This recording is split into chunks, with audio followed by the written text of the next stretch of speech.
Channel ಸ್ವರ ಮಾಧ್ಯಮ. ನಾನು ನಿಮ್ಮ ಪ್ರೀತಿಯ ಸುರಭಿ ವೆಂಕಟೇಶ್. ಬೆಳಗ್ಗೆ ತಿಂಡಿ ಮುಗಿಸ್ಕೊಂಡು ಆಲ್ಮೋಸ್ಟ್ ಟೈಮ್ ಈಗ 11:30 ಆಗಿದೆ. ಮಧ್ಯಾಹ್ನ ಬ್ಲಾಗ್ನ ಸ್ಟಾರ್ಟ್ ಮಾಡ್ತಾ ಇದ್ದೀನಿ. ಅಡುಗೆಗೆ ಇನ್ನೂ ಏನು ರೆಡಿ ಮಾಡ್ಕೊಂಡು ಇಲ್ಲ ಆ್ಯಂಡ್ ಅಡುಗೆಗೆ ಇಟ್ಟು ಇಲ್ಲ. ಆ್ಯಕ್ಚುಲಿ ತುಂಬ ಬಿಸಿಲು ಇರೋದ್ರಿಂದ ಬಾಡಿ ಎಲ್ಲ ಸಿಕ್ಕಾಪಟ್ಟೆ ಟ್ಯಾನ್ ಆಗುತ್ತೆ. ಕೈ ಕಾಲಾಗಿರ್ಬೋದು ಅಥವಾ ಮುಖ ಆಗಿರ್ಬೋದು.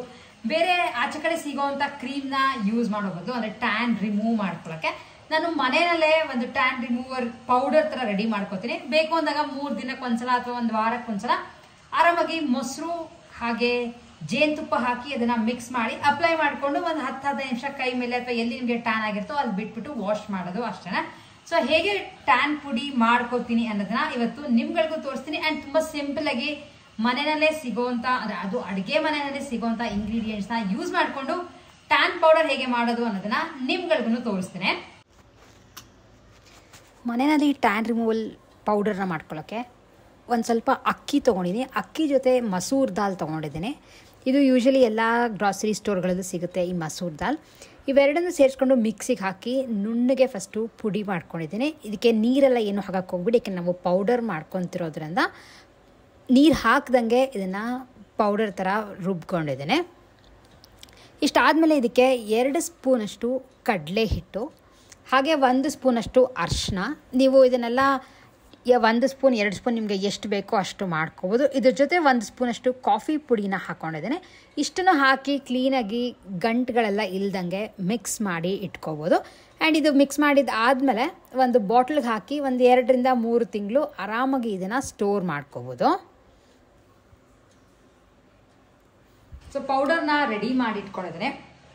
ಸಿಂಪಲ್ಲಾಗಿ ನಿಮ್ಗಳಿಗೂ ತೋರಿಸ್ದೆ, ಎಲ್ಲ ಮನೆಯಲ್ಲಿ ಸಿಗೋವಂಥದ್ದು ಅಷ್ಟೇ. ಆ್ಯಂಡ್ ವಾಸನೆ ಕೂಡ ತುಂಬ ಚೆನ್ನಾಗಿದೆ.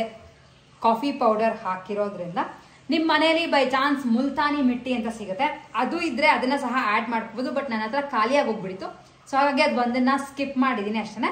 ಇದು ನಾರ್ಮಲ್ ಆಗಿ ಯೂಸ್ ಮಾಡೋಕ್ಕೆ ನಾನು ನೆಕ್ಸ್ಟ್ ಟೈಮ್ ಯಾವಾಗ ಯೂಸ್ ಮಾಡಿದಾಗ ಡೀಟೇಲ್ ಆಗಿ ತೋರಿಸ್ತೀನಿ. ಬಟ್ ಇವತ್ತೇ ನಾನು ಯೂಸ್ ಮಾಡ್ತಿಲ್ಲ, ಬಟ್ ನಿಮ್ಗೆ ಹೇಳಿರ್ತೀನಿ.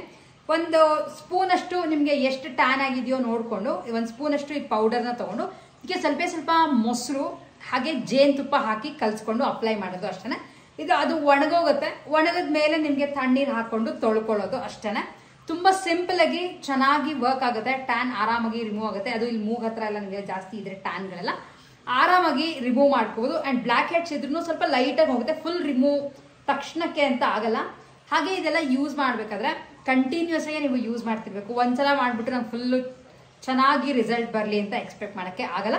ಬಟ್ ಎನಿವೇಸ್ ಏನು ಕೆಮಿಕಲ್ಸ್ ಎಲ್ಲ ಏನೂ ಇರಲ್ವಲ್ಲ, ಸೊ ಹಾಗಾಗಿ ಆರಾಮಾಗಿ ಇದನ್ನ ಯೂಸ್ ಮಾಡ್ಬೋದು. ಮನೆಯಲ್ಲಿ ಮಾಡಿ ಇಟ್ಕೊಳ್ಳಿ. ಆಲ್ಮೋಸ್ಟ್ ಇದೊಂದು 2-3 ಮಂತ್ಸ್ ಅಷ್ಟು ಸ್ಟೋರ್ ಮಾಡ್ಕೋಬೋದು. ಹುಳ ಬರೋದಾಗ್ಲಿ ಅವೆಲ್ಲ ಏನೂ ಆಗಲ್ಲ. ಸೊ ಇದೆಲ್ಲ ರೆಡಿ ಮಾಡ್ಕೊಂಡಿದ್ದಾದ್ಮೇಲೆ ಮನೆಯಲ್ಲೇ ಚಿತ್ರಾನ್ನದ ಗೊಜ್ಜು ಮಾಡೋಣ ಅನ್ಕೊಂಡೆ. ಅದೇ ಪುಳಿಯೋಗರೆ ಗೊಜ್ಜು ಮಾಡಿ ಇಟ್ಕೋಬೇಕು. ಯಾಕೆಂದರೆ ಅರ್ಜೆಂಟಿಗೆ ಬೇರೆ ಏನಾದ್ರು ಕೆಲಸ ಇದ್ದಾಗ ಅಡುಗೆ ಮಾಡೋಕ್ಕಾಗಲಿಲ್ಲ ಅಂದರೆ ಅನ್ನಕ್ಕೆ ಇಟ್ಕೊಂಡ್ಬಿಟ್ರೆ ಚಿತ್ರಾನ್ನ ಥರ ಕಲಿಸ್ಕೊಂಡು ತಿನ್ಬೋದು ಅಂತ ರೆಡಿ ಮಾಡಿ ಇಟ್ಕೊಂಡಿದ್ದೀನಿ. ಈಗ ಮಾಡ್ಕೋಬೇಕು, ಇನ್ನೊಂದು ಸ್ವಲ್ಪ ಟೈಮ್ ಇದೆ. ಆ್ಯಂಡ್ ಅದಕ್ಕಿಂತ ಮುಂಚೆ ನಿಮ್ಗಳಿಗೆ ಹೇಳಿದೆ ನನ್ನ ಹಿಂದಿನ ವಿಡಿಯೋನಲ್ಲಿ ನಮ್ಮ ಮನೇಲಿ ಗಿಡಗಳು ಯಾವ್ದ್ಯಾವ್ದು ಚಿಗುರ್ಕೊಂಡಿದೆ ಅಂದರೆ ಸೊಪ್ಪೆಲ್ಲ ಎಷ್ಟೆಷ್ಟು ಬಂದಿದೆ ಅನ್ನೋದನ್ನ ನಿಮ್ಗಳಿಗೂ ತೋರಿಸ್ತೀನಿ ಅಂತ ತುಂಬ ಜನ ಕಾಮೆಂಟ್ ಮಾಡಿ ಕೇಳ್ತಾ ಇದ್ರಿ. ನೀವು ಅದನ್ನ ಅಪ್ಡೇಟೇ ಮಾಡಲಿಲ್ಲ ಗಿಡಗಳು ಹಾಕೊಂಡ್ಮೇಲೆ ಅಂತ. ಸೊ ಎಸ್, ನಿಮ್ಗಳಿಗೂ ತೋರಿಸ್ತೀನಿ ಎಷ್ಟೆಷ್ಟು ಬಂದಿದೆ. ಆ್ಯಂಡ್ ನಾನು ಹಾಕಿದ್ದು ಬರೀ ಸೊಪ್ಪುಗಳೇ ಜಾಸ್ತಿ, ಅದನ್ನ ನಿಮಗೂ ಹೇಳಿದ್ದೆ. ಟೊಮ್ಯಾಟೊ ಗಿಡ ಸ್ವಲ್ಪ ಹಾಕಿದೆ, ಅದು ದೊಡ್ಡದಾಗಿ ಬೆಳೆದಿದೆ. ಬಿಸಿಲು ಸಾಕಷ್ಟು ಹೊಡೆಯುತ್ತೆ. ನಾನು ಈ ಕಡೆ ವೆಸ್ಟ್ ಇರೋದ್ರಿಂದ ಸ್ವಲ್ಪ ಮಧ್ಯಾಹ್ನದ ಮೇಲೆ ಬಿಸಿಲು ಜಾಸ್ತಿ. ಸೊ ಗ್ರೀನರಿ ತುಂಬಾ ಜಾಸ್ತಿ ಆಗಿಬಿಟ್ಟಿದೆ. ಚೆನ್ನಾಗೂ ಇದೆ ಆ್ಯಂಡ್ ತಣ್ಣಗೂ ಇರುತ್ತೆ. ಸೊ ಒಂದೊಂದೇ ತೋರಿಸ್ಕೊಂಡು ಬರ್ತೇನೆ. ಸೊ ಸಮ್ಮರ್ನಲ್ಲಿ ಫಸ್ಟ್ ಚಿಗುರ್ಕೊಂಡಿರೋದು ನಿಮಗೆ ಕಾಣಿಸ್ತಾ ಇರ್ಬೋದು. ಮಲ್ಲಿಗೆ ಹೂವು ಚಿಗುರಿದೆ, ಇಲ್ಲೂ ಬಿಟ್ಟಿದೆ. ಆ್ಯಂಡ್ ಇದು ಸಾಕಷ್ಟು ಬಿಟ್ಟಿದೆ, ಆಗಲೇ ಕಿತ್ತಿದ್ದೀನಿ, ಮೊಗ್ಗ ಆಗ್ತಾ ಇದೆ. ಅದಾದ್ಮೇಲೆ ನಿಮ್ಗೆ ಈ ಕಡೆ ಕಾಣಿಸ್ತಾ ಇರ್ಬೋದು ಒಂದು ಗಿಡ, ಕ್ಯಾಕ್ಟಸ್ ತರ ಕಾಣಿಸ್ತಾ ಇದೆಯಲ್ಲ ಈ ಗಿಡ, ಇದು ಡ್ರ್ಯಾಗನ್ ಫ್ರೂಟ್. ಇದು ಚೆನ್ನಾಗಿ ಚಿಗುರಿದೆ, ದೊಡ್ಡದು ಆಗಿದೆ. ಯಾವಾಗ ಹಣ್ಣು ಬಿಡುತ್ತೋ ಐಡಿಯಾ ಇಲ್ಲ, ಬಟ್ ಚೆನ್ನಾಗಿ ಬೆಳೆದಂತೂ ಬೆಳೆದಿದೆ. ಇಷ್ಟೆಲ್ಲ ಆದ್ಮೇಲೆ ಇಲ್ಲಿ ಕೊತ್ತಂಬರಿ ಸೊಪ್ಪು ಚಿಗುರಿಕೊಂಡಿದೆ. ಇದು ದಂಟೆನ ಸೊಪ್ಪು ಹಾಕಿದೆ, ಬಟ್ ಕೆಲವು ಕಿತ್ಕೊಂಡ್ಬಿಟ್ಟಿದ್ದೇನೆ, ಚಿಗುರಿದೆ ಆದರೆ. ಆ್ಯಂಡ್ ಅದ್ರ ಜೊತೆ ಇಲ್ಲಿ ಆಲೂಗಡ್ಡೆ, ನಿಮಗೆ ಕಾಣಿಸ್ತಾ ಇರ್ಬೋದು ಆಲೂಗಡ್ಡೆ ಗಿಡ.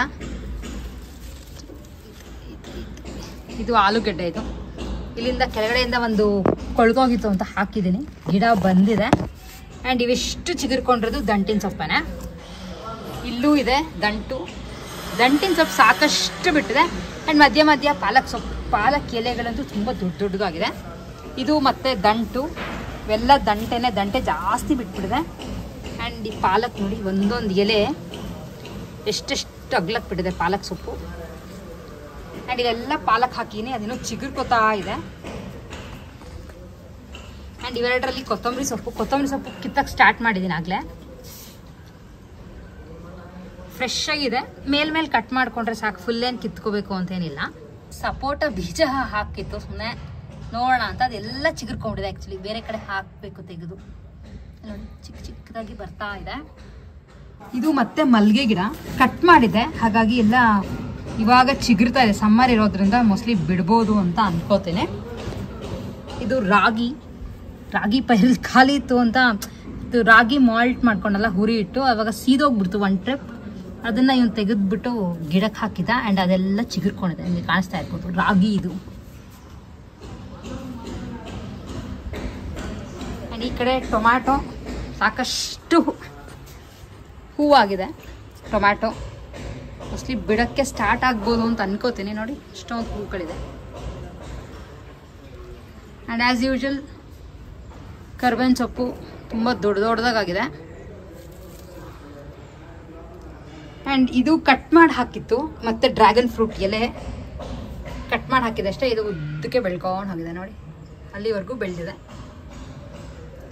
ಆ್ಯಂಡ್ ಇಲ್ಲಿ ಮೇಲಿರೋ ಗಿಡಗಳು ಅಷ್ಟು ಹಾಗೆ ಇಟ್ಟಿದ್ದೀವಿ, ಯಾವುದೂ ತೆಗ್ದಿಲ್ಲ. ಆ್ಯಂಡ್ ಈಗ ಇದೆಲ್ಲ ಫ್ಲವರ್ ಆಗ್ತಾ ಇದೆ, ಪರ್ಪಲ್ ಕಲರ್ ಇಷ್ಟೊಂದಿದೆ ಇದೆಲ್ಲ.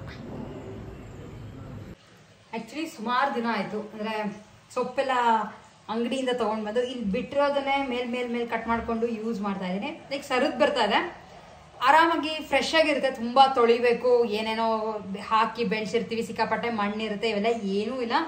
ಸೊಪ್ಪು ತುಂಬಾ ಫ್ರೆಶ್ ಆಗಿರೋ ಸಿಗ್ತದೆ. ಅಂದ್ರೆ ಇಷ್ಟಿಷ್ಟು ಸೊಪ್ಪು ದಿನಕ್ಕೆ ಸಿಕ್ಕೋದು ಸಾಕು. ಒಂದಿನ ಪಾಲಕ್ ಮಾಡ್ತೀನಿ, ಒಂದಿನ ದಂಟಿನ ಸೊಪ್ಪು. ಆ್ಯಂಡ್ ರೀಸೆಂಟಾಗಿ ಸಬ್ಬಸಿಗೆ ಸೊಪ್ಪು ಬಿಟ್ಟಿತ್ತು, ಅದನ್ನು ಎಲ್ಲ ಕಿತ್ತುಬಿಟ್ಟೆ. ಲೈಕ್ ಮತ್ತೆ ಅಷ್ಟೊಂದು ನಾವು ಸಬ್ಬಸಿಗೆ ಸೊಪ್ಪು ಉಪಯೋಗಿಸಲ್ಲ, ಸೊ ಹಾಗಾಗಿ ಅಷ್ಟನ್ನು ಕಿತ್ಬಿಟ್ಟಿದ್ದೀನಿ. ಕೊತ್ತಂಬರಿ ಸೊಪ್ಪು, ದಂಟಿನ ಸೊಪ್ಪು, ಹಾಗೆ ಪಾಲಕ್ ಸಾಕಷ್ಟೇ ಬಿಟ್ಟಿದೆ. ಮೆಂತ್ಯ ಸೊಪ್ಪು ಹಾಕೋಬೇಕು, ಮೆಂತ್ಯ ಚೆನ್ನಾಗಿರೋದು ಇಲ್ಲ, ಅಂದರೆ ಗಿಡ ಬರೋ ಥರದ್ದು ಬೀಜಗಳಿಲ್ಲ, ಬರೀ ಅಡುಗೆಗೆ ಮಾತ್ರ ಇಟ್ಕೊಂಡಿದ್ದೀನಿ ಅಷ್ಟೇ. ಅದೆಲ್ಲರ ಆಚೆ ಹೋದರೆ ತೊಗೊಂಡು ಬಂದು ಹಾಕೋಬೇಕು. ಮೆಂತ್ಯ ಸೊಪ್ಪು ಬೇಕಾಗಿದೆ. ಆ್ಯಂಡ್ ಸಮ್ಮರ್ ಆಗಿರೋದ್ರಿಂದ ಅನುಕೂಲ ಆಗ್ತಿದೆ ನಮಗೆ ಸೊಪ್ಪೆಲ್ಲ ಬಿಡ್ತಾ ಇರೋದು.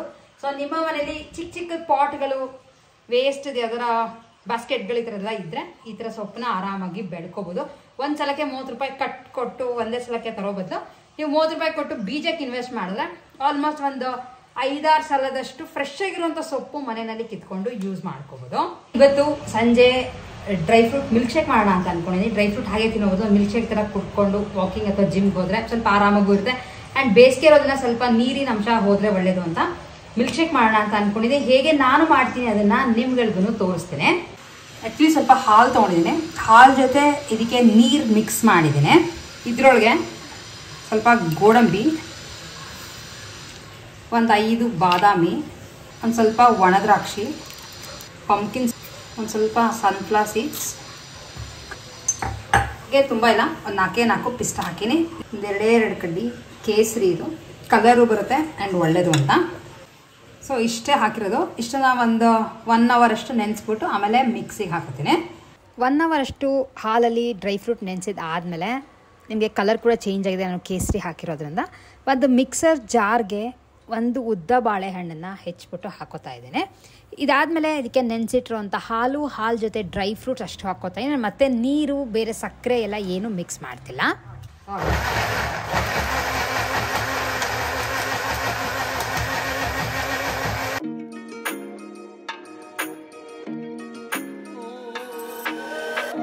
ಸಿಂಪಲಾಗಿ, ಟೇಸ್ಟಿಯಾಗಿ, ಹೆಲ್ತಿಯಾಗಿ dry fruit milk shake ready ಇದೆ.